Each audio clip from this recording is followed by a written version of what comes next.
green, brilliant light as it approached us. It came to hover right over top of us, maybe 30 or so feet right above our heads. But as it approached, I asked for and received permission from Lieutenant Evans, our company commander at that time, to fire on this object, which I then did with an M1 rifle with armor-piercing bullets or rounds in it. And I did hit it. It must have been metallic because you could hear when the projectile slammed into it. Now, why would that bullet damage this craft if the artillery rounds didn't? I don't know. Unless they had dropped their protective field around him or whatever. After my first shot, everyone else opened up with everything we had. But after that first shot, nothing. Oh, it's a new one. That one shot got it, that was it. Because evidently their defenses were lowered briefly, and when I connected with it with my round, their defenses were thrown back up. And after that, nothing could hit it. Because even with everything we threw at it, there wasn't another sound like that first shot. Like our bullets just couldn't make contact with the surface anymore.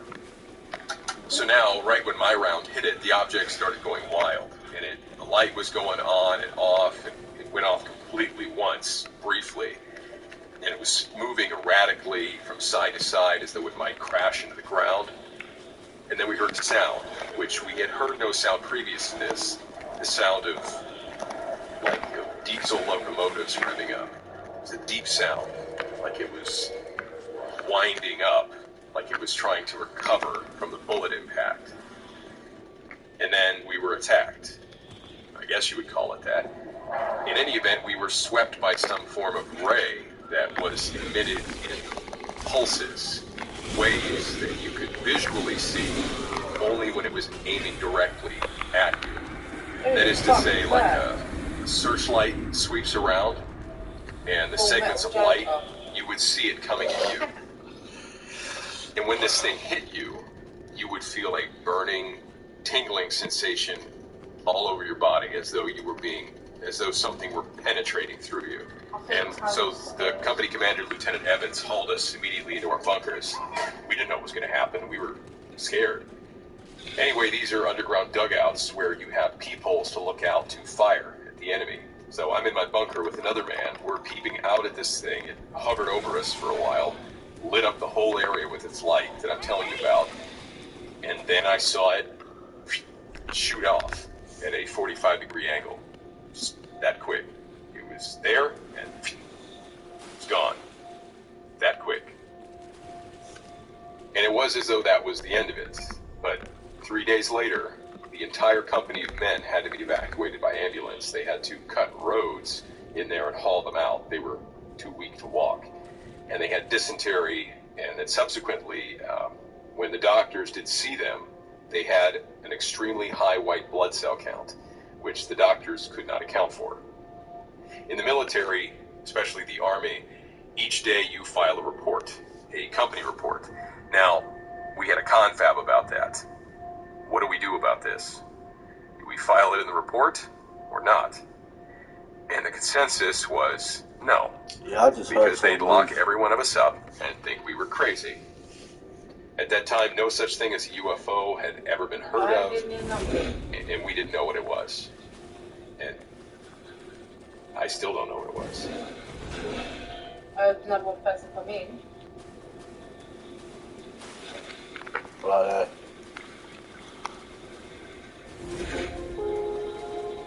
Immediately following their close encounter, Francis and dozens of other men in his unit were reportedly suffering severe headaches, nausea, and dysentery. Vomiting continued for several days. Francis stated that for weeks he experienced a decreased appetite, but with an increased thirst for fluids. These symptoms he describes have been noted as being similar to those seen in victims of radiation poisoning. After recovering from the incident, Francis would ultimately survive the war and return home to North Carolina. He was honorably discharged from the Army the following year, in June of 1952. He explained how he dropped from 180 pounds to 138 pounds after returning home, and stated he had extreme difficulty keeping his weight up after that point. He went on to say even after returning home, throughout his life, he would continue to experience severe and recurring headaches, bad enough to have him sent home from work or to the hospital, but no doctor could evidently explain why.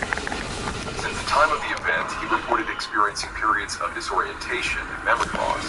There was even a period of an entire 3 days that he says he couldn't remember, all of which was said to be noted in his medical records.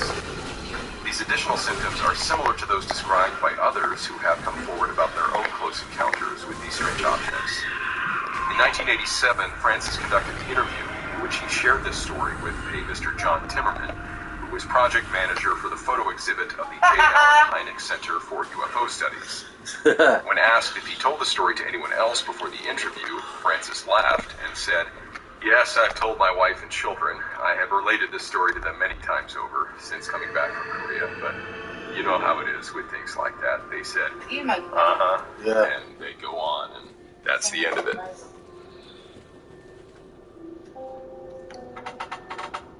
Francis was later contacted by a notable ufologist, Richard F. Haines, for a follow-up interview that took place on May 10th, 1989. All of this information gathered from Francis would then be published several years later in 1990 in Richard Haines' book, Advanced Aerial Devices Reported During the Korean War. Francis was a veteran of not only the Korean conflict, but also a veteran of World War II, having reached the draft age of 18 in December of 1944, and then serving in the Merchant Marines until the war's end in 1945. Then transitioning to the Army and being sent to fight in Korea only 5 years later, Francis's name, rank, serial number, and other information was confirmed by Richard Haines to be on the official Army roster for his unit, the 27th Infantry Regiment Wolfhounds. The second lieutenant he mentioned, Del G. Evans, his name and other information was likewise confirmed on the official Army roster for Echo Company. Lieutenant Evans was a notable officer, receiving multiple service medals for valor and heroism, and in recognition of his combat and leadership qualities. After the war, Del remained in the military and worked with U.S. Army intelligence. Among other things, he planned, organized, and wrote emergency defense plans for the Army. He retired as Lieutenant Colonel in 1970, following 23 years of exemplary service. However, no source I found appears to indicate that Del ever made any mention of the strange encounter that Francis describes. Del Evans passed away in 2004, 5 years after Francis. I did attempt to contact Del's family to ask whether he might have ever mentioned anything about this encounter, but I was unable to reach them for comment. By the time this interview took place, in the fall of 1987, after 36 years, Francis understandably couldn't recall any of the names of the men in his unit that might still be alive to verify his account with their own, other than Second Lieutenant Evans. Francis had moved back to North Carolina after the war, and while many of the men in his unit had died during some of the battles in Korea, he recalled that many of them were originally from states on the West Coast. He expressed regret about not being able to call up their names, but as with many soldiers, despite making fast friends in the military, over time they had simply fallen out of touch. Whatever the case, following an extensive dive into the styles and capabilities of both American and Russian aircraft in the early 1950s, Richard Haines stated that no craft like the one described by Francis is known to have existed. When asked what he thought the object was, Francis answered quite plainly, an alien spacecraft. Still alive. Nothing like I had ever seen. I do believe that these things are real, Francis had stated previous to this, and I think that there is a cover-up, and we were ordered to say nothing about this. That shows you they are covering it up. It's foolish to believe that we have the only technology anywhere, you know? While there may no longer be any direct witnesses to verify his personal account, Dr. Haines noted that this close encounter of the first and second kind contains interesting corroborative data to another UFO sighting that is listed in his book. This separate sighting took place on the night of March 10th, 1951.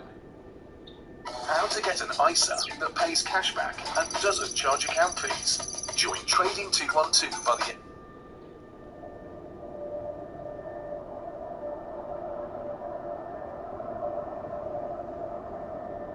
What the hell is that? Oh, everybody saw that, right? Yeah, I saw that. Anybody got eyes on? What was that flash of light? Couldn't tell you, sir. I mean, it looks like a flare, but where? How high are we right now, sir? 17,000 feet. What the hell is it, Eddie? It's like a ball of light, sir. And, sir... What's that, Eddie? Never mind, sir. I think it's gone. The chief eyewitness in this case was the left scanner on a B-29 flying at almost 17,000 feet of altitude on a heading of 32 degrees northeast, 42 miles southwest of Chenampo, Korea. 8 of the other crewmen also saw very brief glimpses of this same bright light. The night was described as being clear and moonless. The main witness saw a flash of brilliant light at his 9 o'clock position that moved slightly downward and to the rear of the airplane. Not knowing what it was, the scanner reported it as a flare. The phenomenon appeared as a reddish-yellow glow that dropped slightly to the same elevation of the aircraft, then burst with bluish-white brilliance. It was estimated to be as large as a basketball and did not deviate from its straight course. However, none of the crew could confidently estimate the actual distance on anything except by sheer guess, so the object might have been larger and further away. The tail gunner and bombardier both reported seeing the blue-green or blue-white flash of light off the right wing of the aircraft, but were not at a vantage point to see the object. The pilot witnessed the object at 3 o'clock from the corner of his eye as a flash of blue-white or blue-green. None of the men saw any shape or shadows or anything resembling exhaust traces or anything that would identify this object as an aircraft. This was all according to a United States Air Force Staff Message Division report number Alpha 5394, dated 26 March 1951. The Air Force listed this case as unidentified in its Blue Book files, with the possibility of it being flak, a flare, or a meteor. Whether the object seen by the B-29 crew on March 10th is the same object that attacked the 27th Regiment at Chorwan is left to our own speculation. But consider that the port city of Chenampo sits about 90 miles west-northwest of Chorwan. Francis reported that when the UFO departed his location, it shot off in an upward direction, heading west. The B-29's location was reported as flying 42 miles southwest of Chenampo. Yeah. This would mean they were 17,000 feet in the air due west of Chorwan and on flying in a direction 30 degrees to the northeast, meaning Francis' position on the ground would have been about 120 miles to the east, off of their right wing. This would reasonably place their aircraft in the western flight path of the rapidly departing UFO.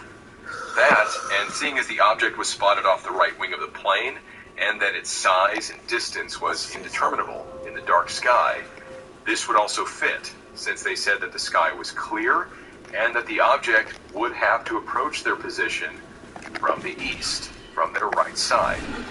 And while many accounts of Francis's story incorrectly state that the event took place in May of 1951, the unedited version of Francis' 1987 interview in Richard Haynes' book, it says nothing about the event taking place in the month of May.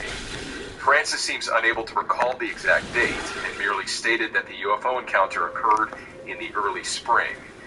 However, a quick dive into the chronology of the 25th Infantry Division's movements during the war offers us a better estimate of the date his unit would have been in the vicinity of Chorwan. And it was, in fact, in March. And I quote, "On March 7th, the 25th attacked across the Han and headed north, inflicting heavy casualties on the enemy. By the end of March, the 25th Division held a line above the Hantan River, south of Chorwan, about 35 miles northeast of Seoul. The unit could not have been in that position in May, because on April 22nd, the Chinese launched another offensive, again pushing the UN forces back south. The 25th Division fell back through successive blocking positions to a line about 5 miles north of Seoul, where it remained through the month of May. So providing that Echo Company's individual movements placed them further to the north during this offensive, the date of March 10th, 1951 would be an acceptable date for Francis to be in the vicinity of Chorwan, the same night that the B-29 crew witnessed the object. To recap, this information does allow for these two individual sightings to take place in conjunction with one another, possibly within the same short period of time, with B-29 crew witnessing the object as it rocketed westward into the sky, away from its attack on Francis's infantry company. The object first presenting with an orange light, or reddish-yellow, and then changing to bluish-white light. This also matches in both cases. This, of course, is only speculation based on the available information. But whatever these objects were, if they were not the same object seen on the same night, or even on different nights, then that would mean that there were two separate but identical objects being reported. And these two sightings are not alone. Indeed, the sheer number of documented UFO sightings during the Korean War is remarkable. Between September of 1950 till the winter of 1954, more than 63 military pilots, soldiers, ground radar operators, naval personnel, and others reported sighting more than 40 UFOs in the skies over Korea. With the war lasting just over 3 years, that amounts to at least one UFO sighting every month. How many soldiers saw something similar, but never bothered reporting it?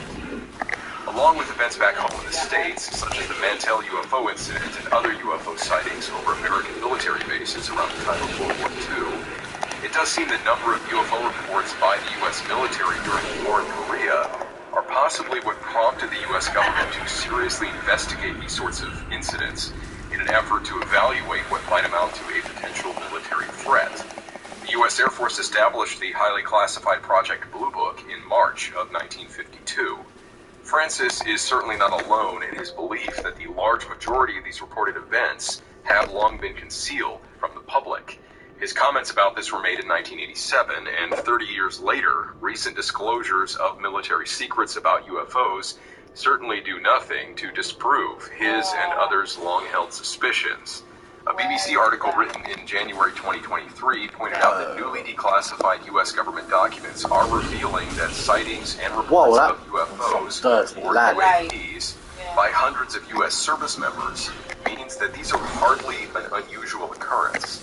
Although some among the more than 40 reported UFO sightings over Korea are as remarkable as Private Walls, and these will have to be covered in future episodes, none of them appear to have been nearly as close in kind, nor do they offer the unique details that his close encounter does. However, for me, this is where the story gets creepy. A practically identical object was seen again 30 years later by multiple police officers on the Columbia River just north of Portland, Oregon.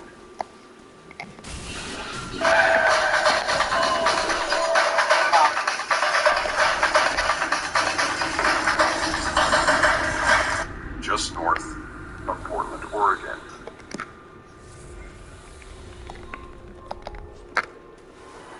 In the early hours of a cold, misty morning on March 17, 1981, St. Helens Police Department Yoakum reported a close encounter of the first kind.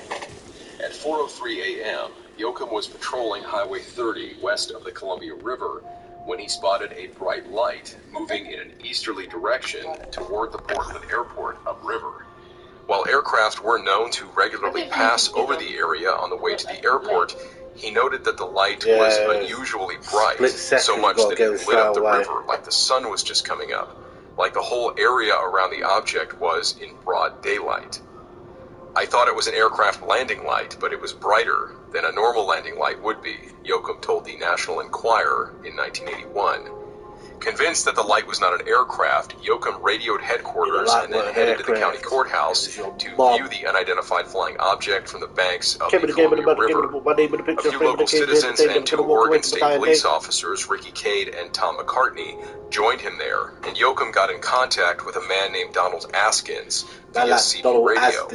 Askins lived in a home across the river in Ridgeland, Washington, and went by the handle Lucky 13. He could not only see the light, but hear it too. Askins reported an eerie and extremely loud noise that sounded like a power plant diesel motor and a screeching noise in between. Baffled, the officers set up a portable tape recorder 18 inches from their police radio to record their conversation with Askins and to catch the sound if it happened again. Askins offered to dangle his CB microphone out of the window of his home so he could transmit the sound, and the police drove to a nearby bluff that gave them a better view. And here is that tape recording.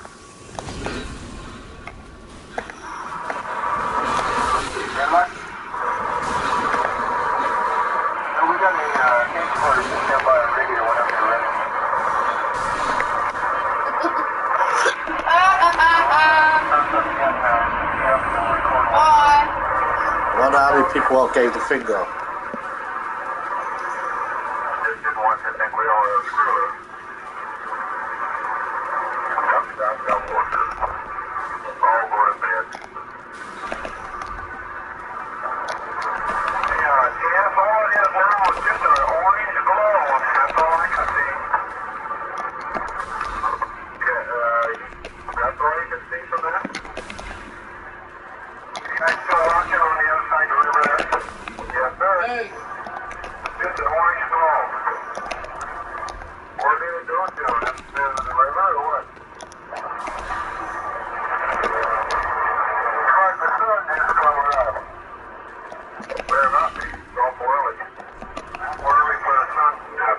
Bye, Tony.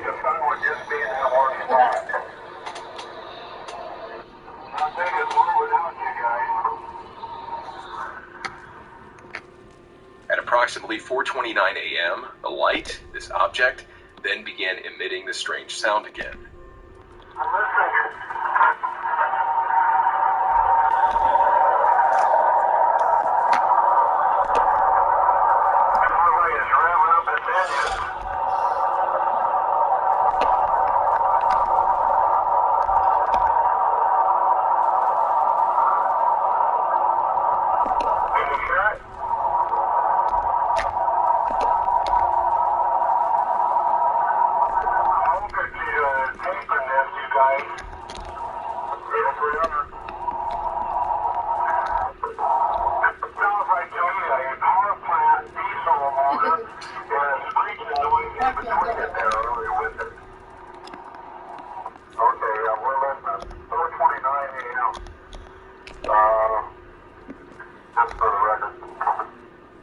At 4:43 a.m., having now been surrounded by a thick fog that had rolled in over the river, the bright orange light suddenly went out. One officer said that the light made a funny whistling sound before it went out. Then it sounded as if it went up and away, McCartney recalled to the Inquirer, and within 30 seconds the fog separated and there was now a blue sky shining through. It was eerie. During the event, the Coast Guard was contacted by the state police and confirmed they did have the object on their radar. Sergeant Yoakum's department had likewise contacted the Portland Airport, who first confirmed seeing the object on their radar. But within 5 minutes, the airport mysteriously called the police station back and denied it. Dr. J. Allen Hynek later had the tape recording analyzed at his Center for UFO Studies in Chicago, Illinois, and stated that the acoustical experts reported it was unlike any sound they had ever heard like that in nature, and that it was certainly not a helicopter. Whatever the noise was, is it not eerily familiar with the description of a diesel locomotive revving up offered by Francis from his close encounter in Korea? Take off blue. An encounter that took place 30 years earlier, and strangely, on nearly the exact same date, in March. It sounds like a power plant diesel motor and a screeching noise in between it there earlier with it.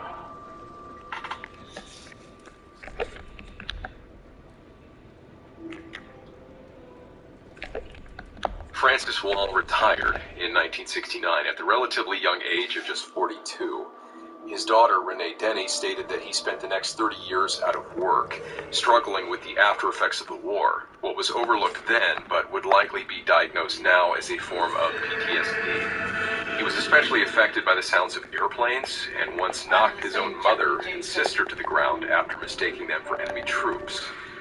I guess he would have flashbacks, his daughter said. Recounting one of his other stories from the war, she explained that one night he managed to make his way through a pitch-dark minefield, praying for his life as he went. Some among his fellow soldiers were not as fortunate. A sudden explosion, the sound of screaming. When he went into the army, his daughter said, he was happy-go-lucky, just a totally different person to when he came out. Over the years, his daughter continued, he would tell and retell the tale of his strange UFO sighting. The story was always the same. It never changed through the years. Perhaps not unlike his other traumatic experiences, Francis's recollections of the UFO sighting remained very consistent and acute. The summation of these vivid memories from Korea were nonetheless a tragic burden on Francis's mind until his passing in 1999. If his story is true, skeptics can only reason that what Francis witnessed might have been a severe hallucination brought on by the fog of war, the mental stress that occurs when soldiers are engaged in violent combat and experience an overwhelming feeling of uncertainty, like a fog. That seems a paltry explanation for such a vivid experience that Francis describes, but that is why these kinds of stories were selected to fall under the heading of the fog of war, being reminiscent of a Twilight Zone level of paranormal encounters. And even many among those Twilight Zone stories written by Rod Serling were inspired by his own combat experience and the terrible things he witnessed as an American paratrooper fighting in the Philippines during World War II. But unlike Rod Serling's cleverly written dramas, these fog of war stories are not intended to be considered works of fiction, whether we find them believable or not. Those who have had their stories shared on this channel, like Francis, have insisted that they are true encounters. With UFOs, many sightings do often appear to amount to cases of mistaken identity, even under the calmest of circumstances, far removed from the psychological stresses of combat. Perhaps a balloon, an insect, a cloud, a drone, or passing aircraft. But whatever Francis saw that night, at such close range, as well as the dozens of other military personnel during the war in Korea who reported similar objects, can we so easily dismiss them all as liars, delusional men suffering from the same identical hallucinations? As Francis indicated, reporting these sorts of strange and unbelievable encounters has long done more harm than good, and can certainly ruin both a man's reputation and his career in the military. How many more men and women have subsequently remained silent about what they saw? But even with verified military sightings and other such reports of these truly bizarre objects dating back decades, or perhaps hundreds or even thousands of years, depending on our historical interpretations, most unfortunately, the true nature of these objects and their exact origin only continues to elude us.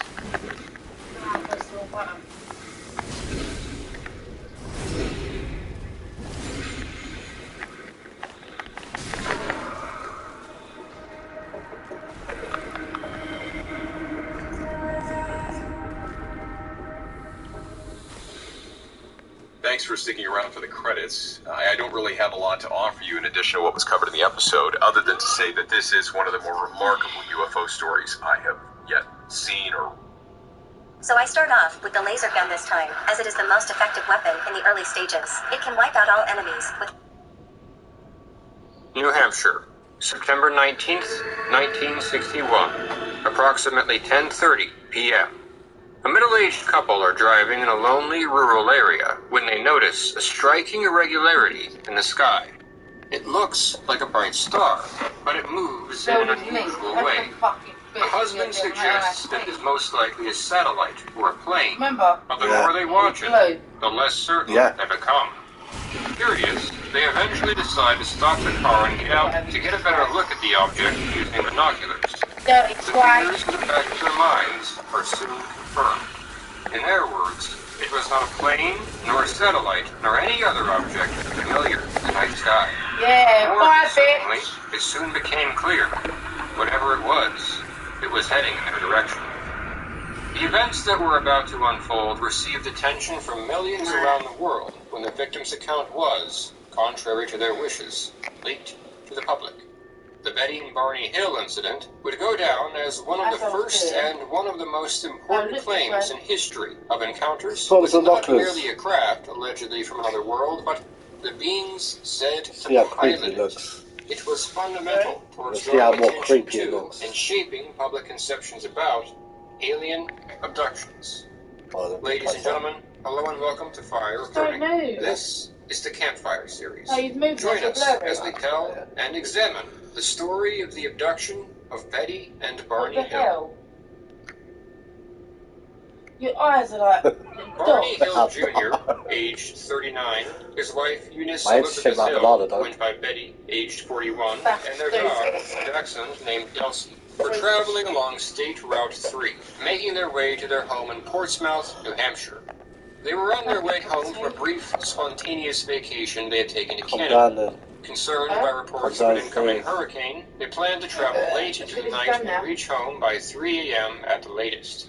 Though a storm was on the way, they said their sky was clear on this night. The area in which they were traveling was a rural, forested, and mountainous area. Though it wasn't completely in the middle of nowhere, the area certainly wasn't populous. No other cars had passed them on the highway at all that night. As night fell, they made a brief stop at a restaurant in Colbrook, which they left at 10:05 p.m. The Hills were just south of Lancaster when, at about 10:30 p.m., Mrs. Hill noticed a bright light appear in the southwest sky near the moon and what she believed to be the planet Jupiter. She wondered if it were a shooting star. However, she had doubts from the beginning, namely because the so-called shooting star was shooting upward.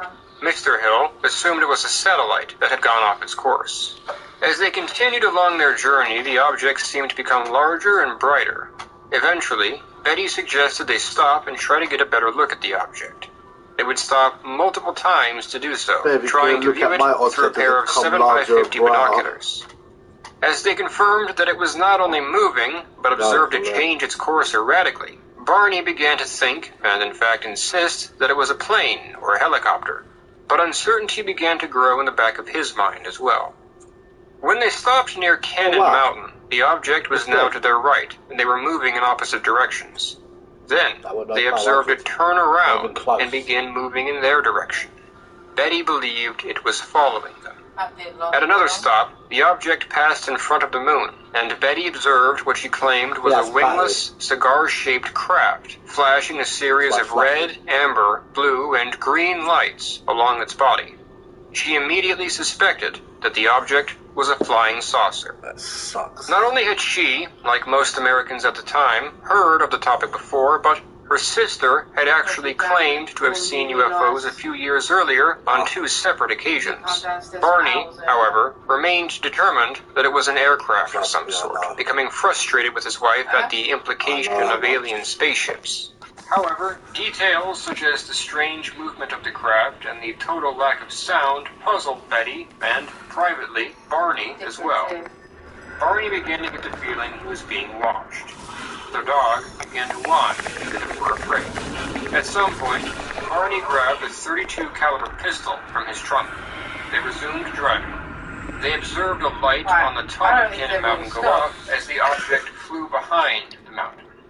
The object then reappeared by a rock feature called the Old Man of the Mountain and began flying in the same direction as the car. As they continued traveling, the Hills passed a motel, but made the decision to continue driving back into the empty, lonely darkness. Not long after, the object, now only a few hundred feet in the air, moved in front